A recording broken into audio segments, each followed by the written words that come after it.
Elizabeth, thank you for joining me. Thanks for having me. I'm excited to be here. So I'm gonna ask a question just to get to know you a little bit. The first question is, what got you into acting? Yeah, I started doing school plays from a really young age, and I was a really shy kid. So it was just really fun to be able to be outgoing in this new way and have like a group of theater kids that you were just like a part of. Yeah, I started doing that at school. I went to a performing arts high school, and then to college for it. And yeah, it was just all I wanted to do since I started doing it when I was a kid. That's cool. A lot of people, when I ask that question, a lot of people come up with different ways Mm. of like when you were a kid, it's like you think about like all these big things you wanted to be. Some people were like, I want to be an athlete, or some people wanted to be a doctor and stuff like that. So then it's like, how did you end up being an actor? And then they explain that, and it's like, ah, that's cool. I Yeah. think it's something not a lot of people think. Like where you end up now, when you were a kid, you're thinking, oh, I'm going to be a doctor, I'm going to be an astronaut, I'm going to be these big things, and then you're like, now I'm this, and it's like, how did you end up being this? I have no clue, but this is how I got here. Yeah, it's funny. A lot of the people that I went to school with, especially like high school performing arts program and stuff, most of them do not still do it. I think they just Hmm. kind of found other paths and stuff like that. Which is totally valid and fine too. It can be something that's like a fun hobby that you're not pursuing as a career, and that's totally great too. Hmm. But yeah, it is kind of funny to have the same career path that you wanted from when you were five. Hmm. Um, but yeah, I just loved it, and it's just the only thing I ever really wanted to do. I couldn't really see any other career that I wanted to do like this. So yeah. That's cool. That's cool. So let's jump into 825 Forest Lane or Sure. Forest Road. Yeah. What was it like being on set for that? It was cool. It was a little weird because it was still doing all the pandemic protocols and stuff then. Okay. I got cast in it either very end of 2019 or beginning of 2020, and Hmm. we were supposed to shoot that spring, and then obviously we're not able to. So we shot it the fall of 2021. So the pandemic wasn't, super crazy lockdown at that point, but we still had to be fully vaccinated and get tested before we could be on set. And then we had to mask up. And if the actors were in makeup and we couldn't wear a mask, we had to wear one of those, like, looks like a dog collar cone thing after they've had like stitches put in. And it's like this Oh, plastic jeez. mask thing. Okay. We would wear that for like rehearsing and stuff and just take it off when we were shooting. Hmm. So it was a very interesting experience doing that, but it was still really fun. Yeah, great fun, spooky movie, great time. Everyone was really nice. So that was cool. This movie was very spooky. In the words, it was very spooky. I could not sleep well for a couple of days because of uh the the the storyline in this movie was fantastic, and the acting you guys did wonderful in it for when it was made and everything. Like you just said, the time of it being made when it was made, um during the COVID time Mhm. of the peak of it, basically, because you guys couldn't be around each other. You had to wear a mask, or you had to wear a cone, Yeah. basically around it. Yeah. Um, I To me, I couldn't have done that. Like putting a cone around my head, I don't know if I could have done that.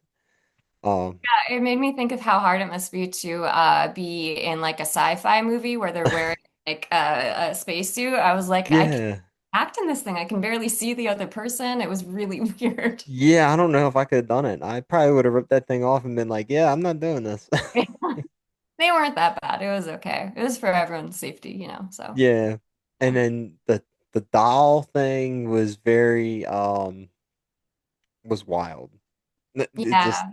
the doll being there, in the rooms and stuff, and that thing was just it was creepy looking. Yes. And that's where I think the sleep thing was very hard around that. What Yeah, was you it? don't want to wake up with Martha the mannequin in the corner of your Yeah, room. the mannequin. I was like waking up and looking around the room like, okay, is the mannequin here? No. What was it like working with that that character, the mannequin? It was fun. Yeah, she was super creepy. They did a really good job on her. But you're in a room with a bunch of other people in it and cameras and stuff, so it's not it didn't freak me out in the moment when I was on set with her or anything. And then the scare scene, it was actually an actress who they did such a good job with the makeup. She looked exactly like the mannequin. They Hmm. looked exactly like it was so good. She was behind me for that whole scare sequence with the where I'm talking into the laptop part. Oh yeah, yeah. Um, The where it creeps up on behind you. Yeah. yeah, with their fingers moving in the background and stuff. I was sitting there and I'm watching it and I'm like, oh, that thing's moving. It's Yeah. moving. It's getting closer to her. I was like, oh no. I was freaked out by it just by the way it looked. It just looked creepy. It just Yeah.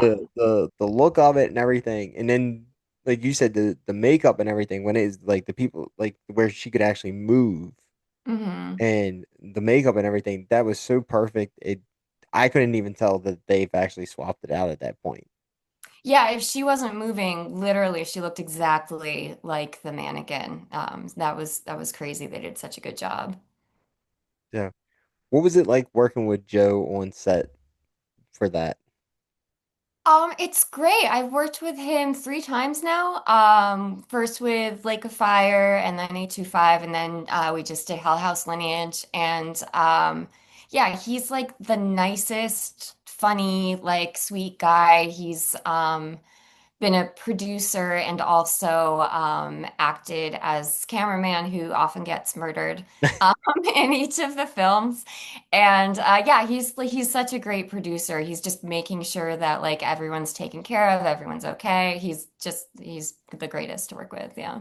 Yeah, he told us that he's you don't notice it's him. He's a little Yeah. different in each cameraman film. Yeah. And I was like, you're the cameraman? He's like, yeah, I'm the cameraman in most of the films. And I was like, never noticed it because you can't tell it's him.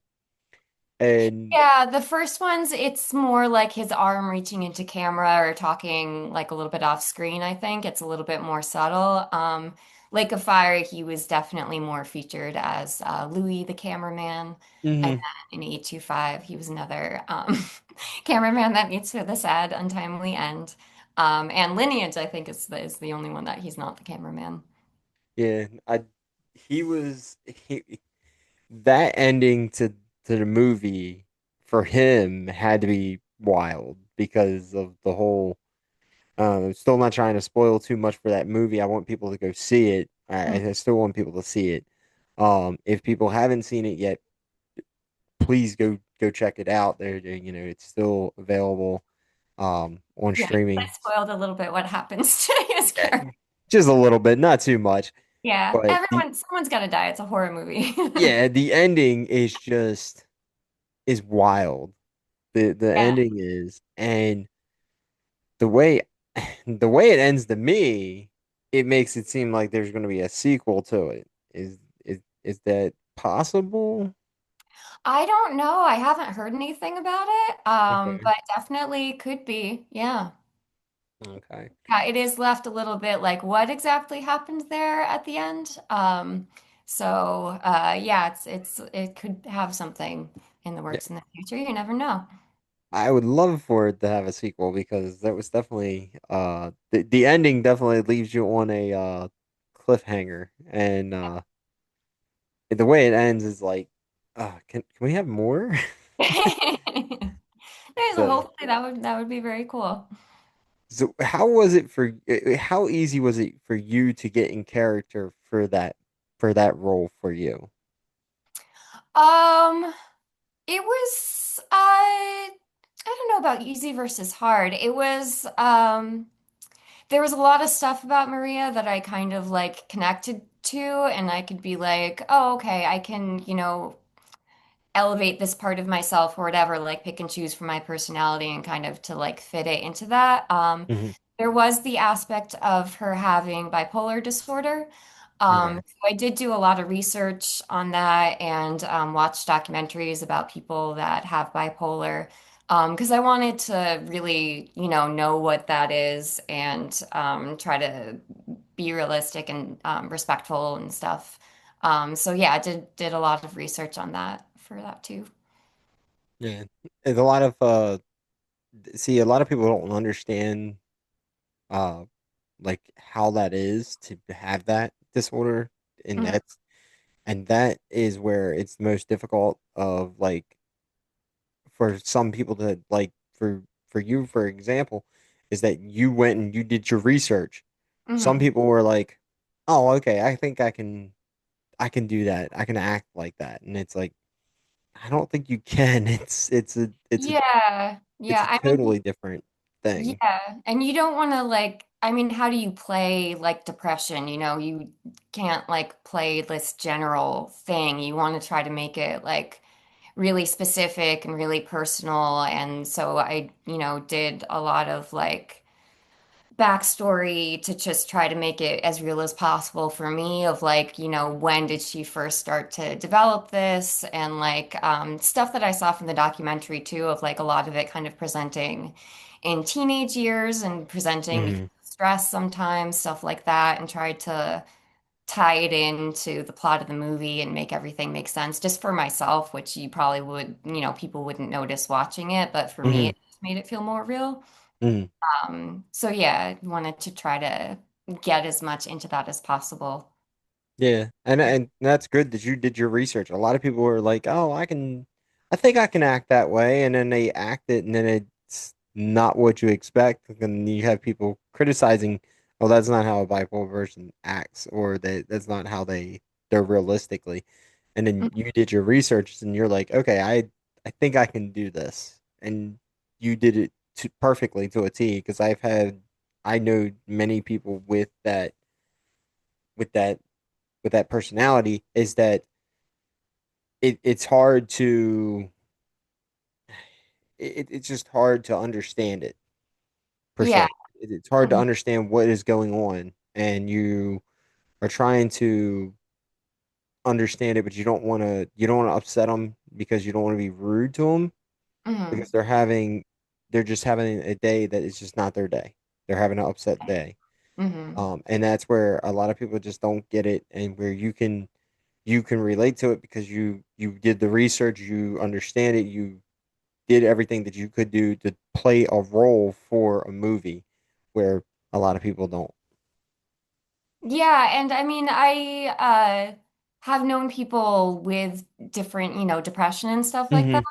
And yeah, I think the most important thing is to try to, not assume anything. You don't know what someone else's experience is, so Yep. like have some grace for that. And I think that's something that is part of the movie as well, with the character of Chuck really not understanding it and not being able to relate to it and how he deals with it and everything. And then the character of Isabel, who's going through grief and depression, which is like, a different mental health issue.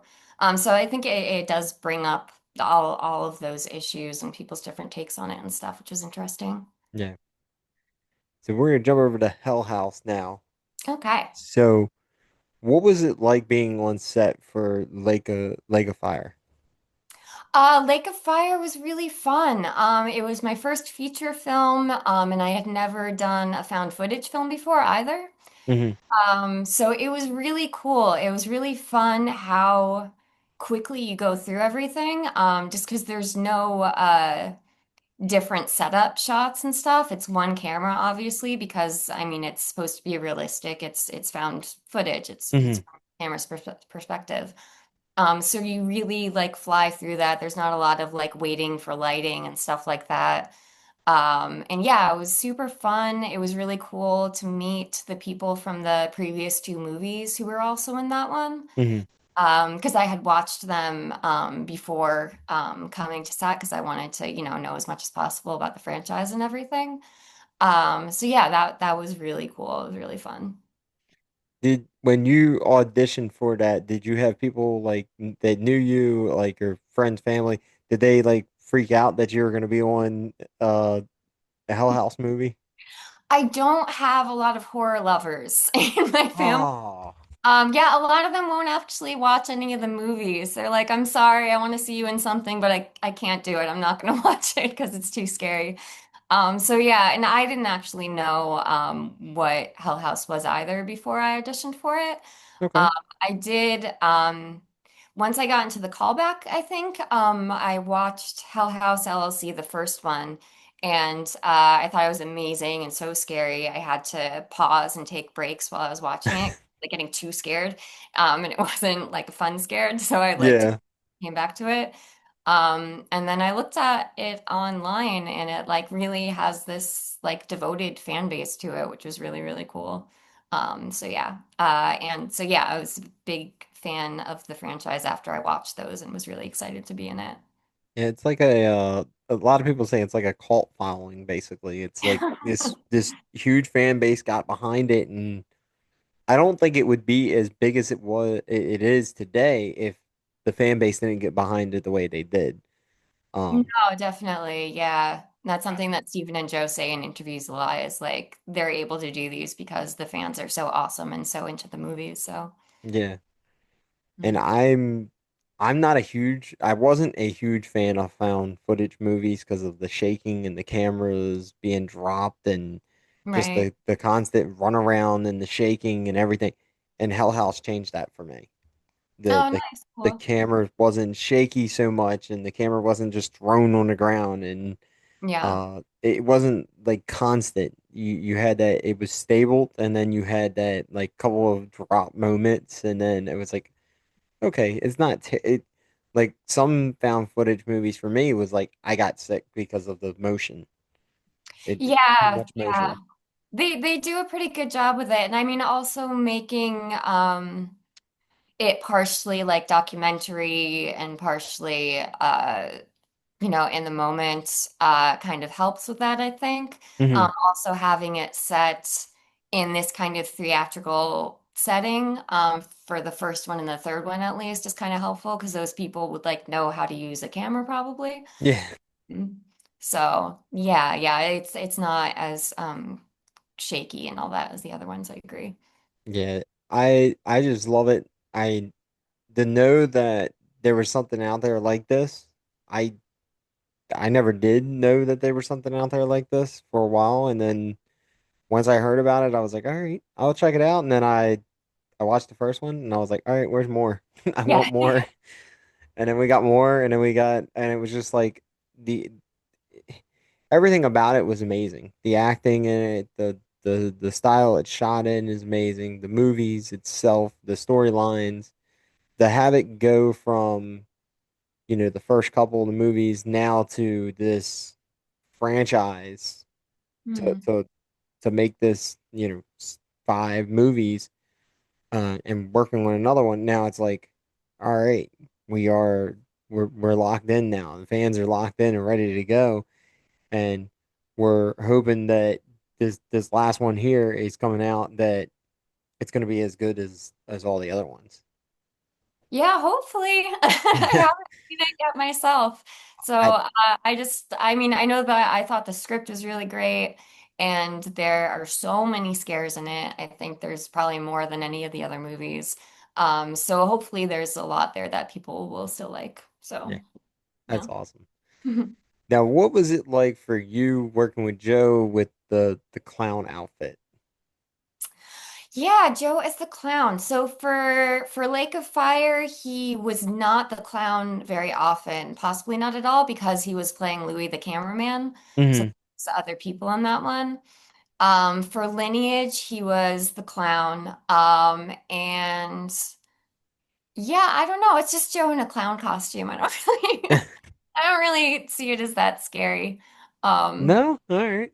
yeah, yeah. I mean, I actually sometimes it was Joe as the clown. Sometimes if it's just like a far in the background shot or something, it would just be the clown and a man like a mannequin. Mannequin. That was creepy. There was one where I was like stuck in a room with it right behind me. I didn't enjoy that. The mannequin style. Okay. Yeah, with no human in there. I don't like the clown so much. Yeah. It's pretty scary clown face. Clown face. Yeah. See, when we had Joe on, we talked about that, and I said the clown itself looks like $1 million. The costume itself looks like $1 million. It looks like you guys spent so much money on the clown outfit and the clown mask and everything. Yeah. And I know that's not the case when you do a movie like that. It's the set and everything has to be the cameras and all that is worth more than with the the outfits and stuff. But with this being a independent film, Mhm. the clown outfit looks amazing and it looks so realistic. It makes it look like it even when in the when it's not Joe or it's not being dressed up with anybody in it, it Mhm. looks so realistic. It looks like somebody could just get up and walk away right now. And Yeah. it being a prop and it looks so like I said, it just looks realistic. I was like, it just mind blowing though it's not somebody the entire movie. It's Yeah. just a prop sometimes, and then other times it's actually just just somebody in it. Mhm. Um, and like I said before in other interviews, it's like he he makes it so well to the jump scares when you see the clown just move or the head moves or the eyes just move and it's you don't see the eyes move too much in it, but you notice like you can just tell it's following the person. And that's Yeah. like the biggest thing is like, okay, it's being you could tell it's following that person. Yeah. And He does a really good job of like embodying it, like the physicality and the subtle movements of it and everything. It's really hmm so what was it like being on set for the last one now? good. It was cool. So we were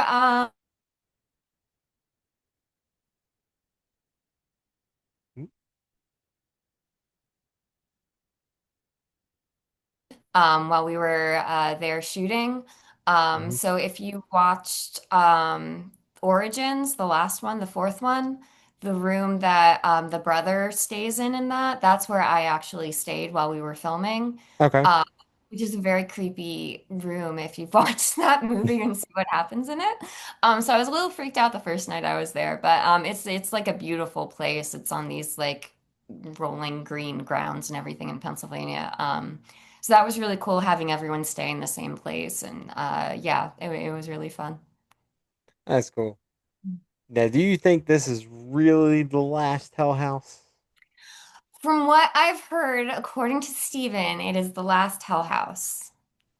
Do you think he That would is all I've heard. that's all you heard? Do you think he would come out with something maybe kind of close to it or I don't know. I mean, I know he has other projects that he like wants to do and kind of venture outside of this.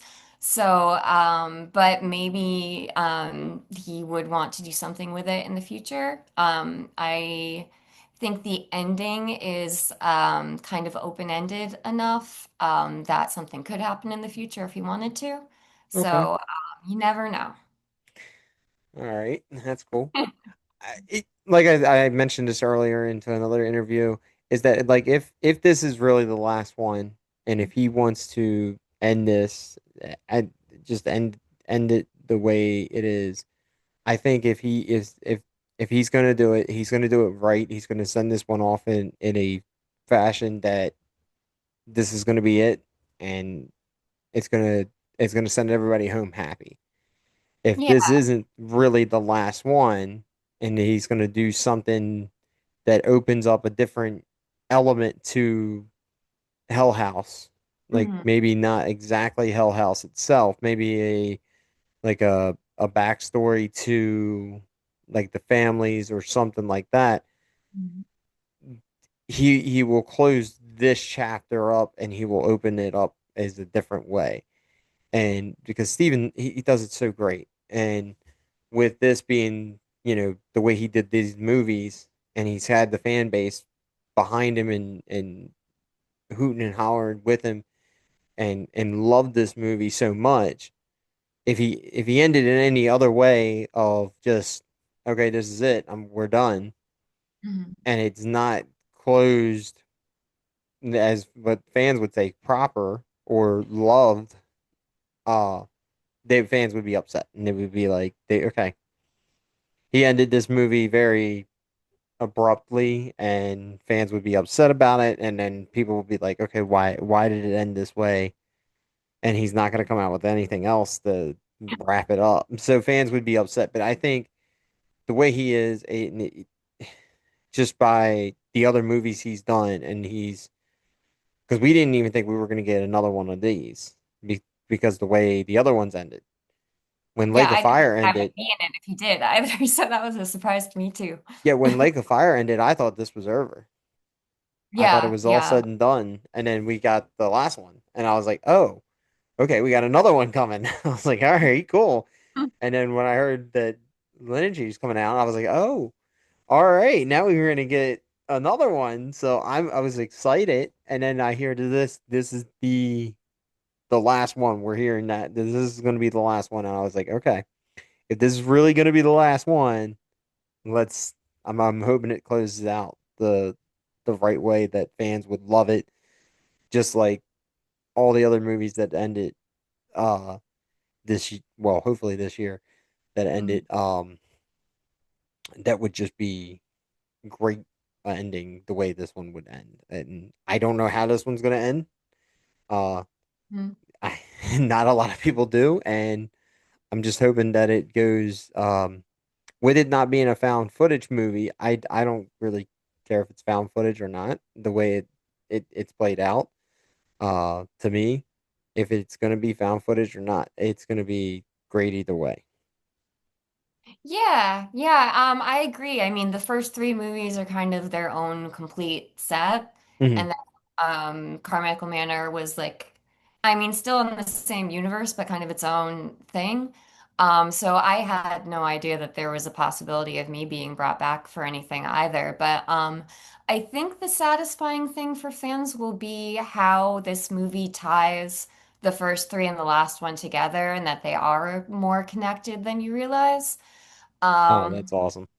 yeah, so I think that'll be really cool for people who have seen all of them and like and I think it's helpful if you brush up on the previous ones before watching this one too. Just for that. But yeah, I think that the narrative thing instead of the found footage, I know people have like mixed feelings about that, but I think it just opened up like a bigger storytelling. I mean, for what Steven wrote and what he wanted to do, it just wouldn't make any sense as found footage, just because of the limitations on like, Hmm. why are people recording this? Like, there's constant justification for like, why are they doing that? Anytime someone starts to have like a more private conversation, you have to have the like, can we just turn the camera off? You know, that whole thing. So Yeah. this one, it still has like the DNA of the other movies, but opens it up more to like more personal stuff with my character Vanessa. Hmm. And also you can just do a lot more interesting stuff with the camera, with the scares and everything, and with the clown, not being tied to a single camera perspective. Yeah. Now, how excited are you for this getting a actual theater run? I'm really excited. It's going to be really cool. Yeah, I hope that people are excited and go out to see it. I'm definitely going to see it in a theater. So yeah, I think I'm actually going to head back to Connecticut where I'm from and see it with my dad in the theater just to have like, that experience is really fun. I've never had a movie in the theater before, so it'll be really cool. That's like, we were actually looking to see where it would be in close Mhm. theaters to us. Um, we're in Maryland, so we're trying to figure out what theaters is going to be close to us. So AMC apparently is showing that they're going to have it and they're close to us. So we're like, okay, fingers crossed that they're actually going to have it. Yeah. If not, I've mentioned I will drive 2, 3 hours to go see it. Oh I am that kind of I am that deep in love with this movie that I will drive the 2 hours or 3 hours to go see it. I don't care where it is. I will go see it. And it just the support the movie itself and that it's an independent film. You guys work hard as it is to get it and to get it out there to people. You guys got it into a theater this time around. The man. last one I know that was supposed to go into theaters, but then there were some things that got hicked up. Yeah, and there was things that got bumped because of a concert going in theaters instead. Yeah. So unfortunately, the last Hell House got bumped. Mm. So this one actually getting into theaters is a big deal for a lot of people. Is that you know this is like you said, this is the first time you actually get to see yourself on the big screen. Yeah, so it'll be really cool. I think the scares will be like really fun to see on a big screen. So yeah, I think it'll be awesome. And I think the tickets are you're able to I think they went on sale today actually if people start looking. Oh, all right, cool. Yeah. I'll have to look again and Yeah. see if because I put it like the remind me when they go on sale so I can Okay, get my yeah. ticket, I pre-order think it's my supposed to be ticket. today, but yeah, soon if it wasn't today. Yeah, I'll jump on there anyway and get my tickets. I can't wait for this movie. This movie is definitely like I can't wait for it. I think this is going to be the horror movie of the summer. I mean, Thanks. for for a lot of people, I think this one's going to be the horror movie of the summer. I think it might be the movie of the summer because we don't have anything else out there. Even in Hollywood style movies, there's not really a whole lot of blockbuster movie that's breaking the box office out there. I mean, there is movies eh, hitting box office that's hitting numbers and stuff, but I'm not huge fans of the movies that's hitting box office numbers um Yeah, lately. there's a few horror movie. There's a Final Destination, which I still haven't seen yet. A few other ones, but yeah. I seen the Final Destination movie. I don't think it was it did hit box office numbers and it was good movie. I'm not saying it was the a bad movie. It just wasn't something I'm hoping that one's wrapped up with Tony and everything with him with a legend like him passing and everything. I'm hoping that one's kind of that's his sound off and that would be the respectful one to end his story in that Right. movie. Mhm. Um but if that one would come back, I think the fans would be uh saddened that they came back. Maybe like a spin-off type thing of like a backstory on him would be more interesting. Hmm. Because you don't really know much about him besides he's been in every movie, but you don't know much about his character besides he's in every movie and that's it. But Yeah. if you got to know a little bit about his character, I think that would bring fans the excitement. Yeah, Um, that'd be an interesting take on it. Get like a young actor to play him in the past or something. Yeah, and that I think that would, I mean, honestly, I think somebody would be really honored to play him as a young kid. Yeah. Um, to know that okay, they're playing his part as a young kid.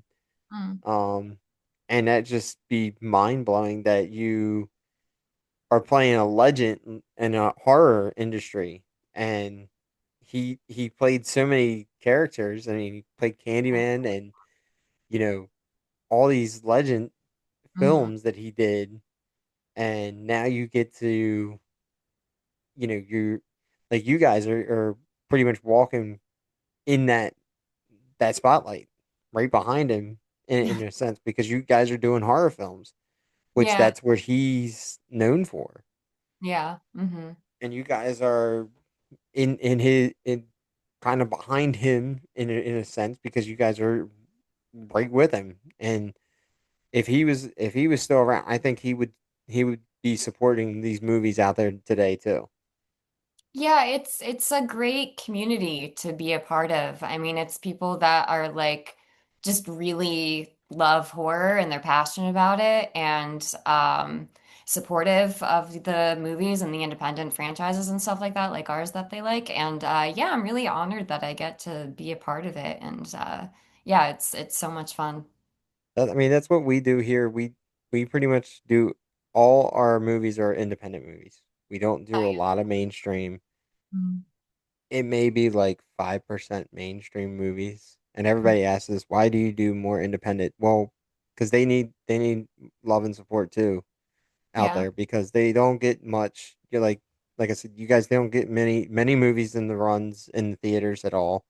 Mm. If you do, we don't hear about it much. Uh, like there was a movie that came out that got a theater run, but it was between two big Hollywood movies that came out, Mhm. and it only had like a couple of days, and that was it. It got pushed right out, and it was And people aren't Marshmallow. theater that much anyways, as much as they used to. Hmm. So that's just hard anyway. But yeah, Yeah, yeah, it's important to support it. Yeah. if you guys don't have like, I know it's like if you don't have a big, um, uh, what's it, big contract with a producer or something to push a movie through, um, in the theaters. That's why you guys don't get a whole lot of movies in theaters. Yeah. Um, Yeah. that's what I've heard from a bunch of other people too, a bunch of other independent people that said the same thing. Is if we don't have a big uh producing company behind us saying, Mhm. "Hey, this movie should get a theater run," then you guys don't get it. You guys get the independent circuit, maybe film festivals, and then you may get a some independent film or theaters that will show your movies, and then we as fans, most people don't even hear about it, Yeah. Yeah. It's rough. and it's rough. So, Mhm.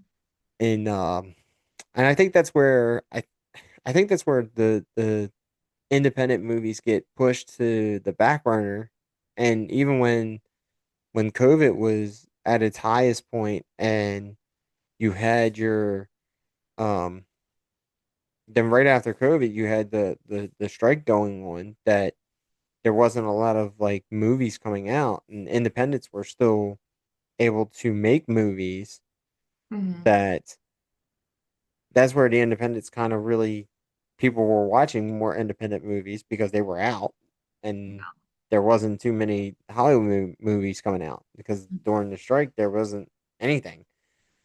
But then you guys are having a tough time still now to get movies out for people to watch. Yeah. Yeah. But yeah, I And think filmmaking's so important. I mean, it's just new ideas and like, new talent coming out and all that. And you don't have studios telling you what to do in terms of making decisions and creatively and everything. mhm. Yeah, there's a lot of great stuff.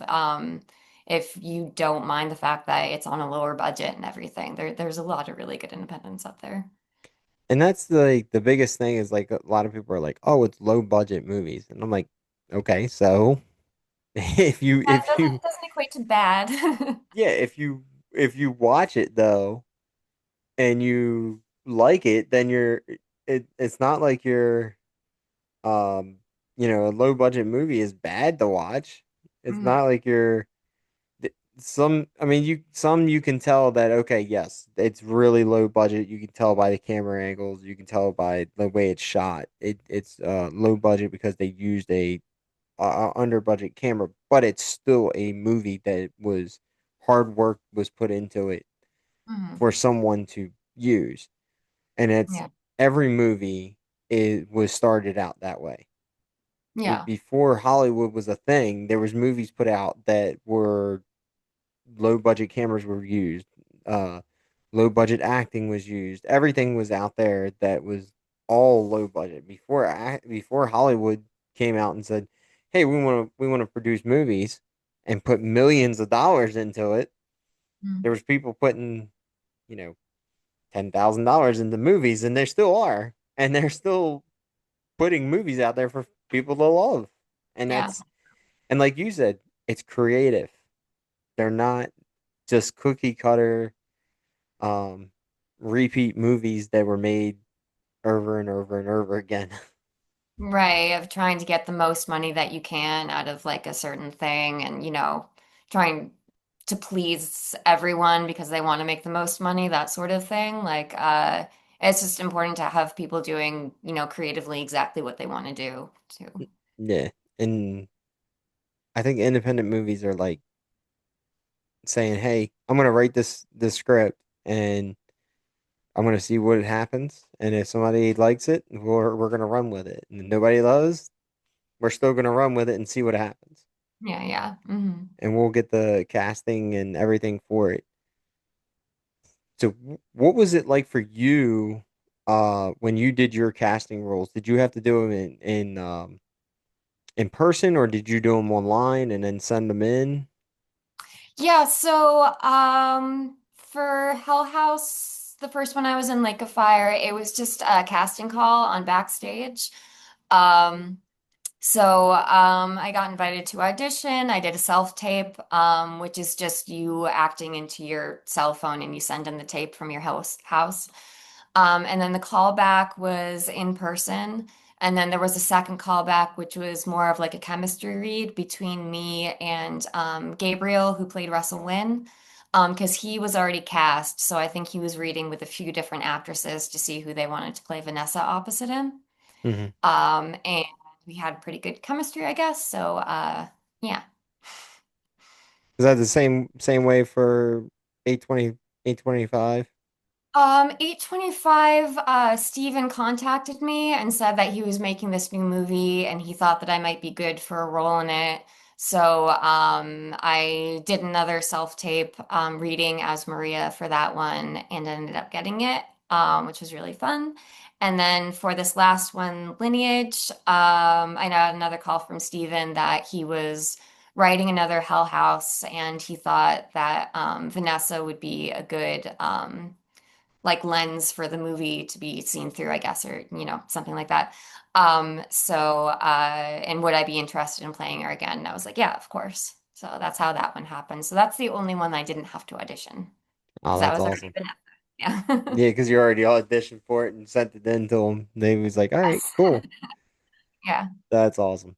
So I got one last question. Um, this is the same question we ask everybody.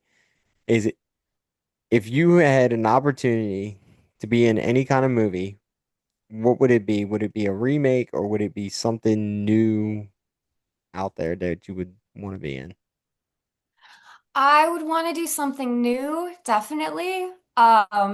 Since this is a horror podcast, I'm gonna say horror. It's really fun. I mean, I like doing all kind of genres, but horror is really great.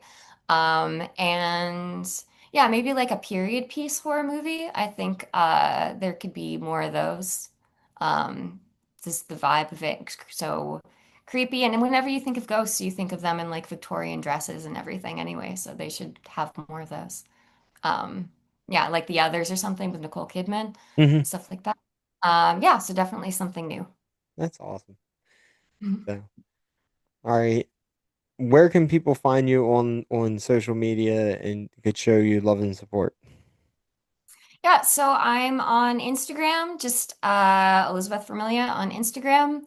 And actually, I should mention we're doing a couple of horror conventions coming up soon, leading up to Hell House Lineage. So we're going to be at Midsummer Scream, in Long Beach, California in August. And we're also going to do ScaraCon in Syracuse, New York, September 5th through the 7th. And we'll be like at a table signing autographs for people and stuff like that for that one. Oh, nice, nice. We Yeah, so went that'll be really to fun. we made it to was it Monster Mania a couple years ago? We did Okay. we got to see the Terrifier group came out. Oh, okay. Yeah, Cool. they That's were another out. big one that I really like. Yeah, Yeah. we did that one and I enjoyed that one very much. And Hmm. I was very nervous meeting people, I guess, Yeah. because it it's I don't know why I'm nervous meeting like these meeting them because it's like they're just like me. I don't know why, but they just it's I'm nervous about meeting like the people that they're like me, but they're I don't know what to say. They're big. They're on the big screen. I'm not there. Yeah. So Sure. I got to meet the people that I would love to be one day, if I wanted to if I would want to be on big screen and stuff, I would love to be that. I Yeah. say one day I might want to, but now I don't know. It would scare me to know that all these people watch me on movie theaters. I don't know. Yeah, that part's uncomfortable. You try to just not think about that part of Yeah, it. all these people are watching me. I don't know. Yeah. But Elizabeth, thank you for joining me. I appreciate it. Yeah, thank you so much for having me. It was really fun. Yep. Hey, everyone, please go out and see Hell House when it comes out in theaters on August 20th. Um, August 20th. yep. Yes. Please, everybody, go out and see this movie. Show it support. Get get it to be, the big numbers that it needs to be, and show them the love and support that they need to have this movie be huge.